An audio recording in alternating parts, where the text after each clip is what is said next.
Hey guys, welcome back to my channel. This is Pratiksha. So आज हम बात करने वाले हैं कि मैं कैसा रूटीन फॉलो करती थी लास्ट ईयर जब मैंने आरआरबी पीओ क्लियर किया था। तो उसके बारे में डिटेल वीडियो बताऊंगी कि मैं डेली रूटीन में क्या क्या ऐड करती थी।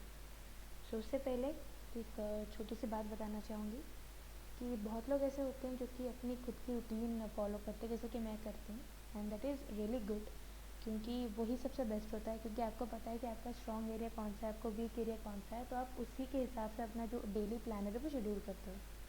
बट बहुत सारे बच्चे ऐसे होते हैं जिनको आइडिया नहीं होता है, और शायद इस बार पहली बार वो लोग एग्ज़ाम देने जा रहे हो, तो बहुत ऐसे चीज़ें होती हैं जिनको कि आइडिया नहीं होता है कि डेली रूटीन कैसे बनता है, या फिर आपको डेली कौन कौन से चीज़ों पे ध्यान देना चाहिए।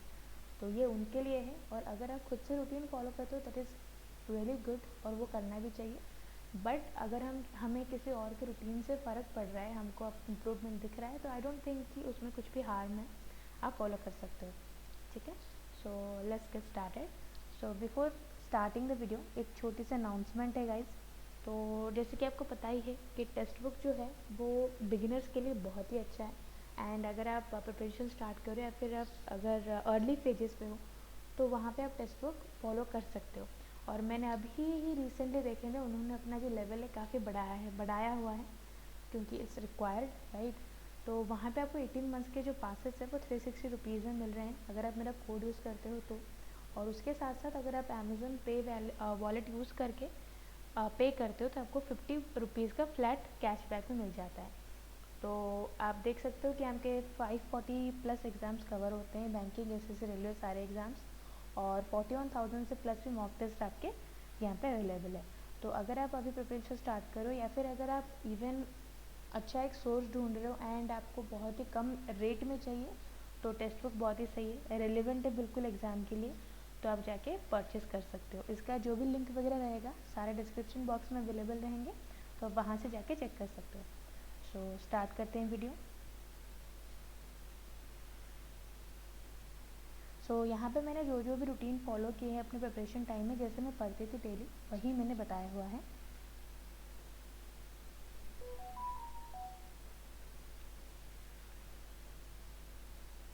तो ओके, तो ये मेरा डेली रूटीन।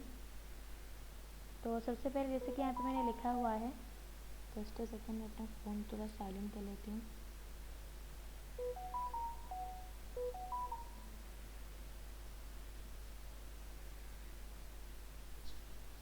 ओके, सो ये है मेरा डेली रूटीन। एंड जैसे कि मैंने यहाँ पे लिखा हुआ है कि मैं सबसे पहले जो है अपना जो डे है वो न्यूज़पेपर रीडिंग से स्टार्ट करती थी। अभी भी करती हूँ, लेकिन अभी कंटिन्यू नहीं रह पाता है, कभी कभी मैं भूल जाती हूँ पढ़ना, बट उस टाइम पे रेगुलर में ही करती थी। तो मैं द हिंदू को पढ़ती थी, उसका पेज नंबर 6 से पढ़ती थी। मैं पूरा पेपर नहीं पढ़ती थी क्योंकि मुझे भी बड़ा बोरिंग लगता है, बस थोड़ा मेरा इंग्लिश इम्प्रूव हो जाए इसीलिए मैं पढ़ती थी। तो उससे पेज नंबर 6 से एडिटोरियल पढ़ती थी, वहाँ पे 2 एडिटोरियल छपते हैं, उससे मिनिमम 10 वर्ड्स निकालती थी मैं। और हो सकता था कि ऐसे वर्ड्स भी थे जो कि रिपीटेड थे, स्टिल भी मैं उन्हें अपनी डायरी में लिखती थी, उनका जो मीनिंग है मैं गूगल कर लेती थी। तो इसमें मेरे को ऑलमोस्ट अराउंड 1.5 घंटे का समय लगता था। ठीक है, फिर उसके बाद करेंट अफेयर्स। तो करेंट अफेयर्स मैं डे टाइम पे पढ़ लेती हूँ, मतलब सुबह सुबह ही पढ़ लेती हूँ, क्योंकि एक तो दोपहर को नींद भी आने लगती है, फिर शाम को अगर कहीं जाना होगा, अगर कुछ काम रहेगा, तो वो करंट अफेयर्स कवर नहीं हो पाते। तो इसलिए सबसे पहले वो मैं ख़त्म कर लेती हूँ करंट अफेयर्स। तो उसका मैंने एक एग्जाम्पल दिया हुआ है मैं कैसे पढ़ती थी। तो इसके जो सोर्सेज सारे रहेंगे, ठीक है, जो भी सोर्सेज मैं करंट अफेयर्स के लिए यूज़ करती थी वो सब आई बटन पर लिंक रहेंगे, तो आप वहाँ पर जाके चेक कर लीजिएगा। तो ये मैंने ऑलरेडी बनाया हुआ है, तो आप वहाँ पे जाके देख सकते हो। तो करंट अफेयर्स है, जैसे कि फॉर एग्जांपल आज है आपका 12 जून, तो मैं आज का करंट अफेयर्स पढ़ूँगी एक। तो उसके साथ अगर मान लो कि अगस्त में एग्ज़ाम होने वाला है, तो 4 महीने का करंट अफेयर्स मैं पढ़ के जाऊँगी। मतलब मुझे अप्रैल से लेके मुझे जुलाई तक का पढ़ना है। अगर मान लो कि अगस्त फर्स्ट वीक में के एग्ज़ाम है, तो अप्रैल से लेकर मुझे जुलाई तक पढ़ना है। तो मैं क्या करूँगी, आज हो गया हमारा 12 जून, तो मैं 1 अप्रैल का भी पढ़ूँगी और 2 अप्रैल का भी पढ़ूँगी। तो उससे क्या होगा ना कि जब तक मेरा जुलाई तक पहुँचेगा, यहाँ पे मेरा अप्रैल मई जून फिर से कवर हो चुका होगा। तो मैं इस हिसाब से पढ़ती थी।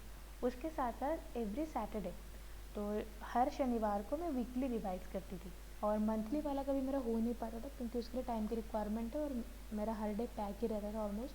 तो मैं मंथली पढ़ नहीं पाती थी, वो एग्ज़ाम टाइम में ही मैं पढ़ती थी, जब मुझे ये सब कुछ भी नहीं करना होता है, मेन एग्जामिनेशन में मुझे प्रीलिम के मार्क्स वगैरह नहीं लगाने हैं, या फिर लाइक फॉर एग्जांपल मैं न्यूज़पेपर भी स्किप कर देती थी, तो उस टाइम पे मैं डेली जो आपका मंथली का करंट अफेयर्स है वो मैं पढ़ती थी पीडीएफ से। एनीवेज वो बाद में बात करेंगे।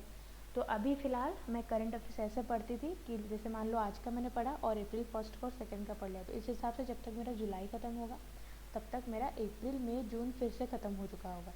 तो इस हिसाब से प्लान करके मैं पढ़ती थी। तो उसके बाद मैं हर्षल अग्रवाल के डीआई क्लासेस करती थी। वो आपको पता ही है, मैंने बार बार बोला है कि उनके डीआई क्लासेस काफ़ी अच्छे हैं सारे एग्जामिनेशन के लिए, लाइक एसबीआईपीओ, आईबीपीएस सारे एग्जामिनेशन के लिए उनके क्लासेस काफ़ी सही रहते हैं।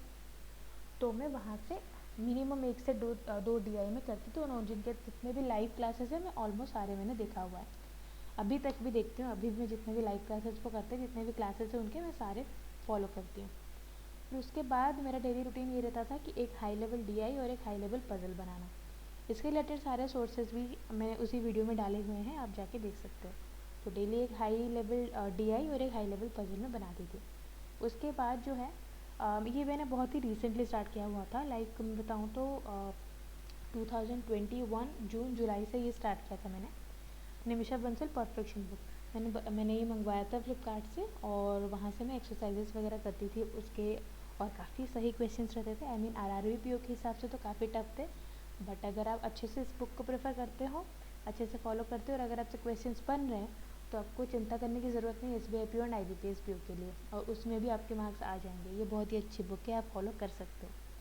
तो ये थी कितना कुछ मैं फॉलो करती थी विदाउट मॉक टेस्ट। अब मैं मॉक टेस्ट के लिए क्या करती थी मैं आपको बता देती हूँ।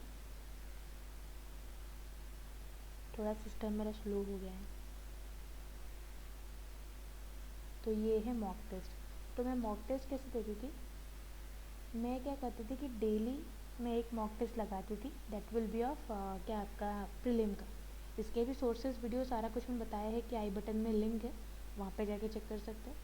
तो फॉर एग्जांपल मैंने आरआरबी पीओ लिया है 45 मिनट्स, और ज़रूरी नहीं है कि अगर आप आरआरबी पीओ एग्ज़ाम दे रहे हो तो बस आरआरबी पीओ के ही मॉक्स लगाओ, आप कोई भी मॉक कर सकते हो, लेकिन आपको हर डे एक प्रीलिम का सेट देना है, ठीक है।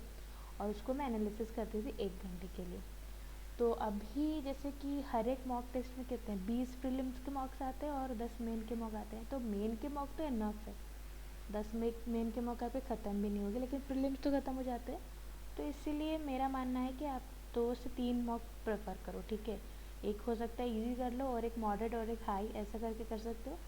तो अब क्योंकि ख़त्म ही हो जाते हैं, इतने सेट्स होते ही नहीं अवेलेबल, वो भी जानबूझ के 20 सेट्स डालते हैं, और 20 दिन में थोड़ी बच्चा कुछ कर लेगा। आपको एक 3-4 महीने की प्रिपरेशन की रिक्वायरमेंट है कोई भी एग्ज़ाम को क्रैक करने के लिए, तो आपको एक 60 प्लस आपको मॉक टेस्ट की रिक्वायरमेंट है प्रीलिम लेवल के। तो इसीलिए आप 2 से 3 मॉक टेस्ट प्रेफर करना, और जितना भी आपके पास है, लाइक अगर आपके पास पैसे की कमी है तो आप टेक्स्ट बुक वगैरह ले लो, या फिर अगर आपके पास बहुत ही ज़्यादा पैसा है तो कोई और ले लो। जो भी मॉक टेस्ट आप प्रेफर कर रहे हो, आप जस्ट मेक श्योर कि आपके पास इनफ मॉक्स अवेलेबल है, आपको 60-70 मॉक्स अवेलेबल है प्रैक्टिस करने के लिए। या फिर आप और एक काम कर मतलब वो तो पहले ही करना है कि हर एक आपका जो साइट है वहाँ पे फ्री मॉक टेस्ट अवेलेबल है, तो हर एक साइट में आपको 10 मॉक टेस्ट फ्री मिल ही जाते हैं, तो वो सब पहले दे दो, फिर उसके बाद आप मॉक खरीदना, ठीक है। तो ये हो गया। तो हर दिन मतलब मंडे से लेकर सैटरडे तक मैं एक प्रीलिम सेट लगाती थी, और हर संडे में एक मेन का मॉक टेस्ट करती थी। वो मान लो कि 3 घंटे होता था, और उसका एनालिसिस तो कभी ख़त्म ही नहीं होता था। तो ये मैंने लिखने को यहाँ पे 3 घंटे लिखा है, बट एक्चुअली मेरा पूरा दिन जाता था, क्योंकि अगर मैं पहले 45 मिनट्स मैथ्स करती थी, उसके बाद अपना कुछ काम करके फिर पॉज कर लेती थी, फिर मैं आती थी और 1 घंटा रीजनिंग करती थी। फिर ये गलत है एक्चुअली, ऐसा नहीं होना चाहिए आपको। अगर आप बैठ रहे हो तो पूरा 3 घंटा ख़त्म करके ही उठना, ठीक है। सो ये था पूरा रूटीन, मैं इतना ही फॉलो करती थी, एंड आई थिंक कि मुझे काफ़ी अच्छा रिजल्ट मिलता था। ठीक है, S B I P O I B P S P O नहीं हुआ, बट दैट डजेंट मीन कि कुछ भी नहीं हुआ। आर आर भी हुआ है, नेक्स्ट ईयर सारा सारा एग्ज़ाम फिर से निकलेगा। सो बस ये आपको ध्यान रखना है कि आप जो भी कर रहे हो डेली कर रहे हो, कंसिस्टेंट हो आप अपने प्रिपरेशंस को लेके, तभी जाके आपको सक्सेस मिलेगा। सो जो अगर आपको कोई भी इसके ऊपर डाउट्स वगैरह हो, so let me know in the comment section. और अगर आप मेरे को फॉलो वगैरह करना चाहते हो, देन ऑल्सो आप कमेंट सेक्शन में चेक कर लो, वहाँ पे मेरा Gmail ID, Instagram and Telegram mention है, वहाँ पे आप मेरे को मैसेजेस एंड टेक्स्ट वगैरह कर सकते हो, दोनों एक ही है।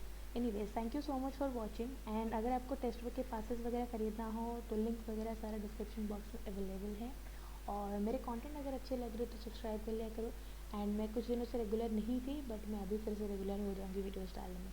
आपको अगर और कोई चीज़ों की रिक्वायरमेंट है, like for example RRB pro से रिलेटेड या फिर कोई भी एग्ज़ाम से रिलेटेड, अगर आपको कुछ स्पेशल वीडियोज़ चाहिए सो वो भी बताओ, उसके ऊपर भी अरेंजमेंट करेंगे। Thank you so much for watching and have a great day ahead. Bye bye, take care.